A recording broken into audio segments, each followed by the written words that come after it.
নিয়ে এলাম আলুর টিকিয়া। দেখো কী কী লাগছে।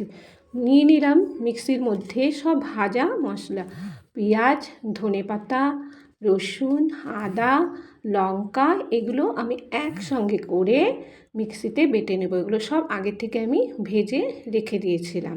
এবার মিক্সি করে তার মধ্যে কিছুটা চিংড়ি মাছ দিয়ে আধা ভাঙা করে রেখেছি। এবার আলু সেদ্ধ করে তার মধ্যে নুন, হলুদ, ওই মশলাটা যেটা আমি বেটে রেখেছিলাম ওটা তার মধ্যে দিয়ে দিব। পাউরুটি গুঁড়ো করে রেখেছি, এটা আলুর টিকিয়ার জন্য এগুলো লাগছে। তার মধ্যে কিছুটা ভাজা মশলা, এইভাবে ডো করে হাতে নিয়ে একটা আকার দিয়ে নেব। দেখতেই পাচ্ছ এর মধ্যে কিছুটা আমি কর্নফ্লাওয়ার দিয়ে এটাকে মেখে নিয়ে, দেখতেই পাচ্ছ ঝেড়ে নেবে একটু, নিয়ে এটাকে আমি একে একে তৈরি করে ভাজবো। আমার তৈরি রেডি হয়ে গেছে।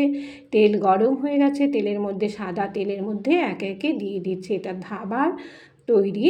এটা ধাবাতে আমি এই রেসিপিটা নিজে খেয়ে এসে তোমাদের জন্য শেয়ার করলাম। দেখো কেমন লাগবে, সন্ধ্যের টিফিন তো একদম জমে যাবে।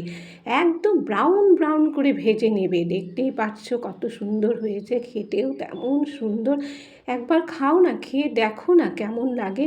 উপকরণগুলো তো বাড়িতেই তৈরি আছে, তাই না? সবই আমাদের রান্নাঘরে সব আমার তৈরি হয়ে গেছে। এবার তোমাদের জন্য পরিবেশন করে নিয়ে আসবো। একটা লাইক শেয়ার করে দিও। টাটা।